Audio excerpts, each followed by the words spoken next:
cansativo aos irmãos, daqui a pouco nós estamos devolvendo o microfone a quem é de direito.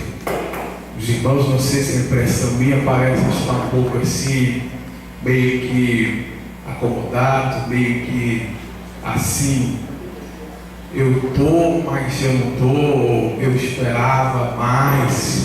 Pode ser impressão minha, mas Jesus está aqui, viu, irmãos? Amém? Jesus está nessa casa, e se Jesus está aqui, nós acreditamos que, de certa forma, algo mais Ele tem para nós. Amém, irmãos? Quem crê comigo? Só eu que creio assim ou mais alguém crê? Jesus está aqui, nós acreditamos que Deus tem mais para nós nessa noite. Eu sempre digo que nós precisamos de um renovo diário. Nós precisamos de um renovo diário. E se você veio de fato buscar a Deus, certamente Deus tem para nós nessa noite. Segundo livro das Crônicas, irmãos, que capítulo 20, versículo, eu gostaria de ler assim, eu gostaria de ler o versículo 14 ao 17, amém, queridos? A minha versão é um pouco diferente porque é atualizado, mas contém a mesma veracidade. Então veio o Espírito do Senhor no meio da congregação sobre Jaaziel, filho de Zacarias, filho de Benaia, filho de Jeiel, filho de Matanias, levita dos filhos de Asaf. E disse: dai ouvidos todos, Judá e vós, moradores de Jerusalém, e tu, ó rei Josafá, ao que vos diz o Senhor, não temais, nem vos assusteis por causa desta grande multidão, pois a peleja não é vossa, mas de Deus. Amanhã descereis contra eles, e eis que sobem pela ladeira de Ziz, encontrá-lo-eis no fim do vale, defronte do deserto de Jeruel. Neste encontro não tereis de pelejar. Tomai posição, ficai parados e vede a salvação que o Senhor vos dará, ó Jerusalém. Não temais, nem vos assusteis. Amanhã sai-lhes ao encontro, porque o Senhor será convosco. Deus amados, que a igreja do Senhor diz: amém. Glória a Deus. Já estou terminando, queridos. Quando nós meditamos a palavra de Deus, no segundo livro das Crônicas, nós observamos que o segundo livro das Crônicas é composto de 36 capítulos. Este segundo livro das Crônicas, na verdade, ele foi desmembrado do primeiro, porque no original do hebraico, o texto ou o livro é um só. Porém, na tradução que nós temos, foi desmembrado do primeiro e fora composto também o segundo livro das Crônicas. Neste livro das Crônicas é narrado a história, é contado a história do povo de Judá, do povo de Israel, tanto do reino norte, que representava Israel, como também do reino sul, que representava Judá. Certamente é do conhecimento dos amados, dos santos, aqui presentes, que no crepúsculo ou no findar do reinado do mais rico rei e sábio existente em toda a terra, cujo nome era Salomão, Deus rasgou o reino de Israel.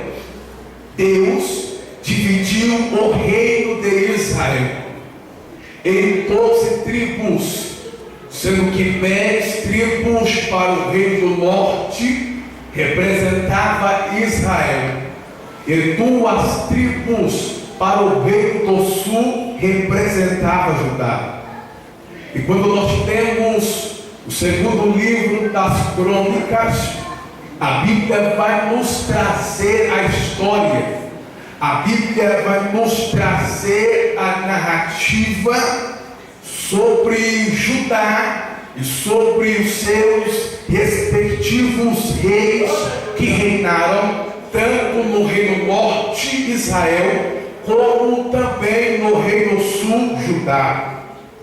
Os fatos que foram narrados no segundo livro das Crônicas, segundo alguns historiadores, se deu ou ocorreu de 970 a.C.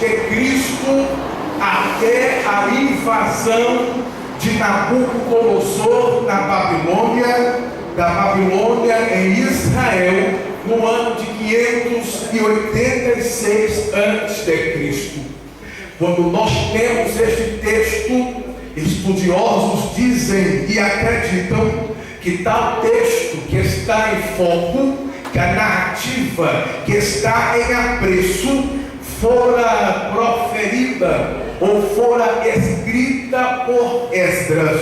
Quando nós lemos o segundo livro das Crônicas, do capítulo de número 17 ao capítulo de número 21, a Bíblia vai nos trazer a biografia de Josafá. A Bíblia vai nos trazer a história do quarto rei que reinou no reino do sul, a saber, no reino de Judá.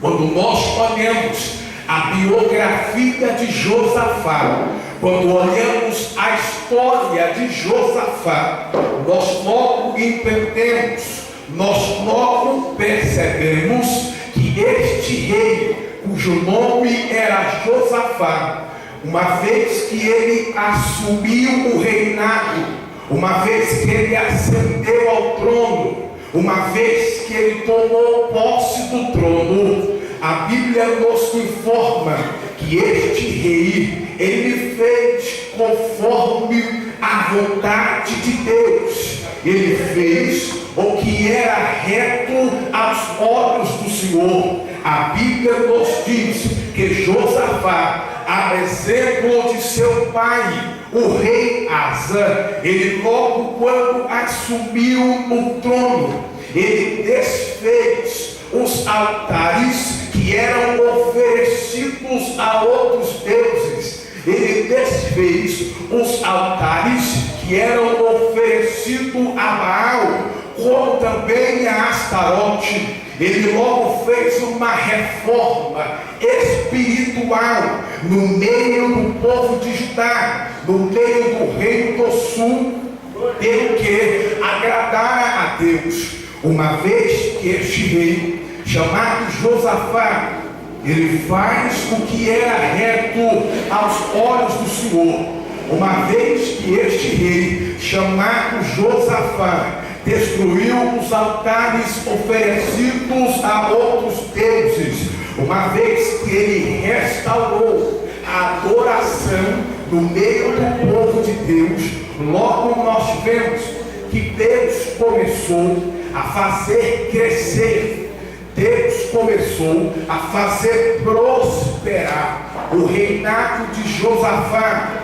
O reinado de Josafá começou a crescer, começou a progredir de uma forma tão sobrenatural que trouxe espanto às nações vizinhas, às nações que cercavam Judá, as nações que rodeavam Judá começaram a ventilar a notícia de que Deus estava fazendo prosperar, de que Deus estava fazendo crescer o reinado de Josafá, bem como também de Judá. Ora, uma vez que Deus começou a abençoar o reinado de Josafá, a Bíblia diz agora que algumas nações começaram até mesmo a pagar tributos para Josafá. Quando nós lemos o capítulo de número 17, a Bíblia vai nos dizer que algumas nações que rodeavam, algumas nações que cercavam, logo passaram a reverenciar Josafá, logo passaram a temer o reinado de Josafá. Ninguém teria coragem de se levantar para travar guerra, para pelejar. Ninguém teria coragem de batalhar, de ir uma guerra contra o reino de Josafá, porque a Bíblia diz que eles tinham muitos valentes. A Bíblia diz que Josafá edificou fortalezas, se engrandeceu ao extremo a ponto de ter homens valentes, homens de guerra nos locais da cidade, em todo o território de Judá. Havia homens de guerra, homens de batalha. Uma vez que os homens até mesmo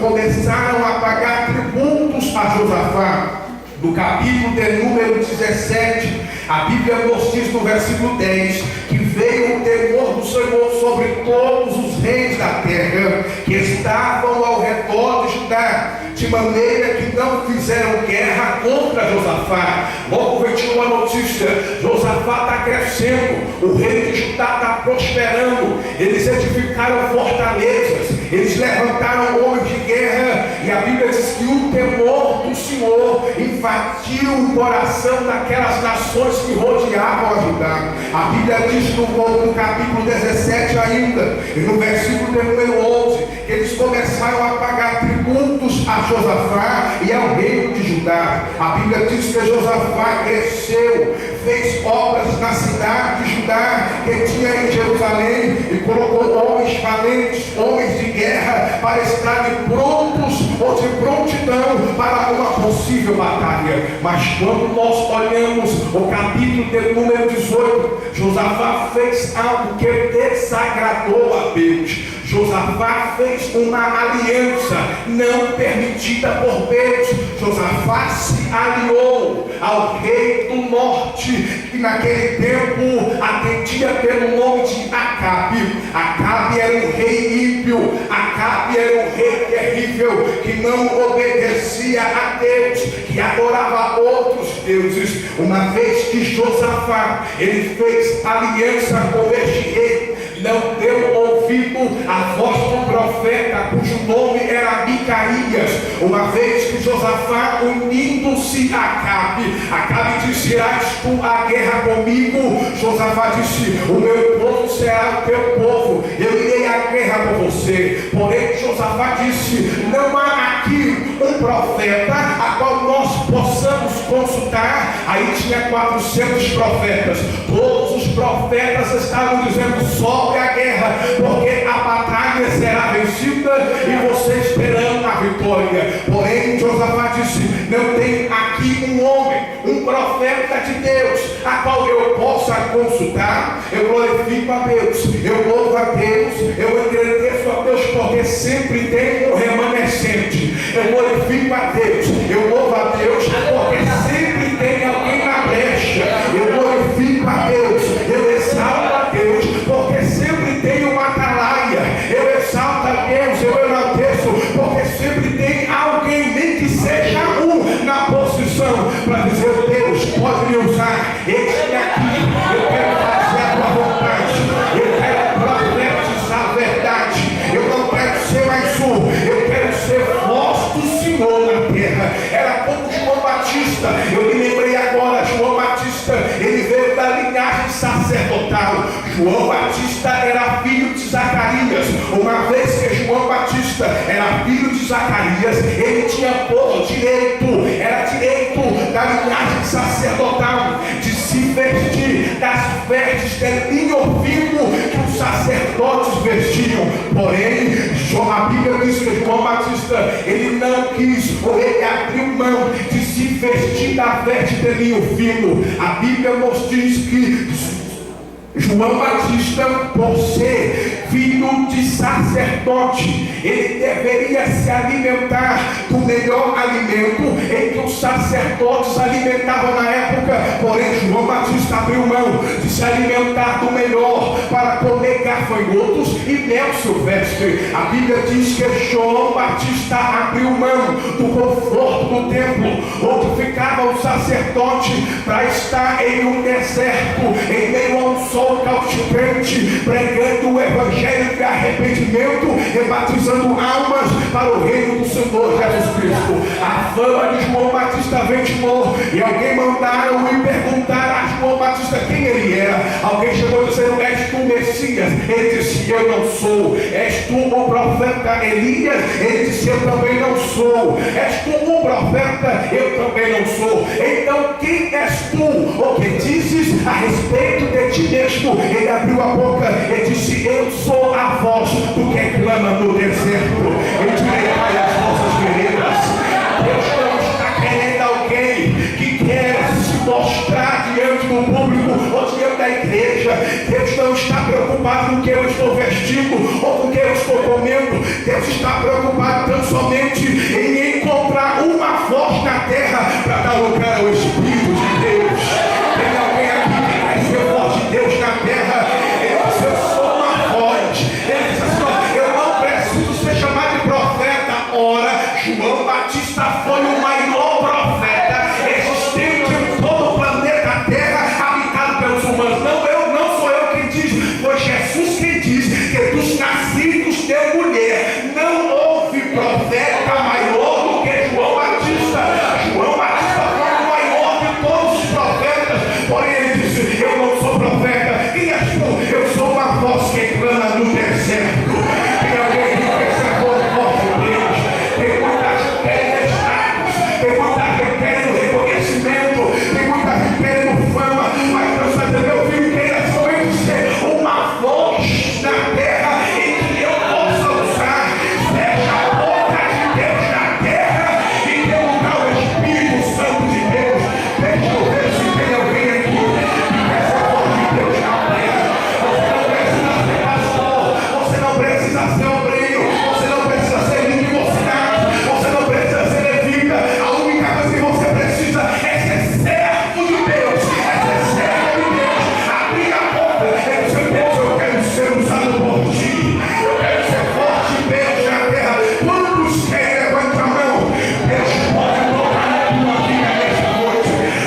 não terminou, o teu ministério não acabou, a tua chamada não pereceu.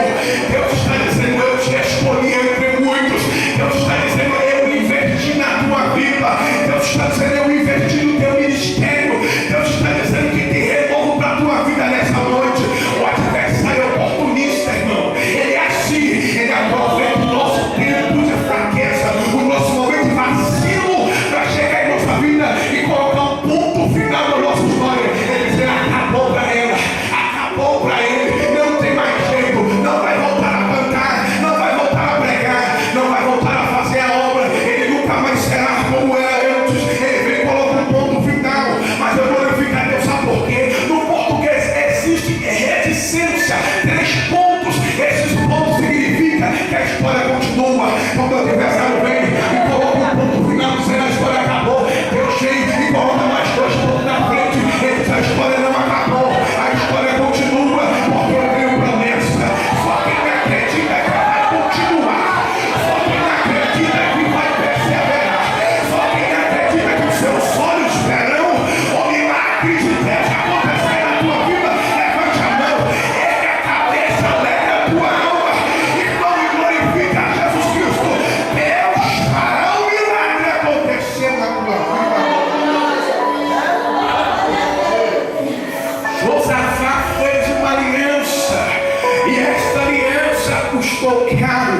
A Bíblia nos diz então, no capítulo de número 19, que nós vemos aqui, que Deus repreendeu através do profeta, cujo nome era Ageu, filho de Anani. Quando Josafá retornou da guerra, o profeta se aproximou e repreendeu ele, dizendo que ele tinha aborrecido ao Senhor por fazer aliança com o perverso.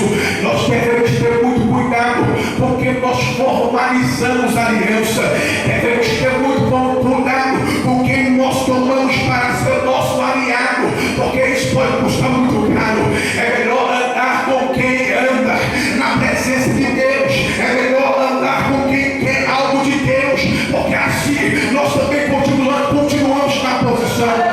Esta batalha, esta guerra do capítulo de número 20 do texto que está em foco, nós acreditamos que possa até ser uma permissão de Deus para o despertamento, mas com certeza foi também consequência de uma aliança equivocada em que ele formou com o rei por nome de Acabe. Quando nós olhamos aqui o capítulo de número 20, a Bíblia nos diz então que 3 nações se uniram, e já estou terminando, o meu tempo está acabando. 3 nações se uniram para guerrear contra Judá, uma vez que eles entenderam que se eles fossem guerrear contra Judá, somente uma nação, eles sairiam derrotados, porque o rei de Judá, o rei de Josafá, cresceu e progrediu muito, e eles com certeza sabiam que sairiam derrotados. Então o adversário entrou na mente e no coração de 3 reis. Eles arquitetaram um plano, eles dizendo: se nós nos unirmos, se nós unir os nossos 3 exércitos aqui, nós iremos guerrear contra Josafá, e certamente nós sairemos vitoriosos, porque 3 exércitos contra um só, certamente a guerra será nossa, não terá condição de nós perdermos. Mas não sabiam eles que por Josafá quem pelejava, por Josafá quem guerreava, não era um homem de braço de ferro e carne, mas era o Deus Todo-Poderoso. Quem pelejava por Judá, quem pelejava por Josafá, era um Deus que nunca perdeu e jamais vai perder batalha. É certo que pouco conheço da palavra, mas eu nunca vi um Deus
nesta noite Deus está dizendo: eu ainda governo o universo, eu ainda domino o universo. Filha minha e filho meu, não temas, eu vou pelejar a tua guerra. Nesta noite Deus está dizendo: eu estou tomando a tua guerra nas minhas mãos, eu estou tomando a tua causa nas minhas mãos, eu estou tomando as tuas dores, eu estou tomando os teus problemas, e estou dizendo: deixa que eu vou operar, deixa que eu vou agir, deixa que eu vou mover. Quem acredita que Deus está tomando a guerra, levante a mão. Esta batalha será vencida, porque quem vai guerrear é Deus. A peleja não é tua, a peleja não é minha. Pare de murmurar, aquieta a alma, aquieta o coração, fica tranquilo, acredite e confie no Deus que você serve, porque o milagre Deus vai fazer. Quem acredita que Deus vence guerra, quem acredita que Deus triunfa, quem acredita que Deus é soberano, quem acredita que Deus é poderoso, quem acredita que Ele está sentado, que Ele domina, que Ele não perdeu o controle, que o poder está na mão dele, levante a mão e glorifica. Diga: Deus, eu entrego a minha guerra nas tuas mãos, eu entrego a minha peleja e Deus guerreia por mim. Deixa que Deus vai guerrear, deixa que Deus vai pelejar, a vitória é nossa em nome de Jesus. Quem acredita, levante a mão e glorifique. A batalha está travada, mas a vitória é nossa, porque se Deus é por nós, quem será contra nós? Quem acredita que a guerra será vencida, quem acredita no milagre, levante a mão e glorifica Jesus Cristo de Nazaré. O nosso problema é que já estou terminando. O nosso problema é que muitas das vezes nós queremos ensinar Deus, a guerra está travada, e que se o Senhor fizer assim, se o Senhor tomar essa direção, se o Senhor for por essa diretriz, se o Senhor for por esse caminho, as coisas vão melhorar, as coisas vão dar certo. Irmão, Deus é multiforme, Deus trabalha de várias formas, Deus trabalha de várias maneiras, Deus tem o seu dinheiro. A nossa mente humana é limitada para entender o trabalhar e o operar de Deus. Eu quero dizer: entrega na mão de Deus e só confia nele, e deixa Deus fazer, deixa Deus agir, deixa Deus operar, deixa Deus fazer do modo dele, porque ele sabe como fazer. Deus tem o caminho certo para a vitória. Quem acredita nisso, levanta a mão e glorifica Jesus Cristo. Eu estou terminando, estou passando o horário, estou terminando. A Bíblia nos diz que Josafá, quando recebeu essa notícia, olha, veio 3 multidões da além do rio. Ele temeu, ele teve medo, ele se preocupou, mas ele fez a coisa certa. A Bíblia diz que Josafá teve medo, mas ele se pôs a buscar ao Senhor e a pregoar o jejum. A melhor coisa a se fazer, irmãos, a oração ainda é o melhor caminho para a vitória. A oração ainda é o caminho para triunfarmos. A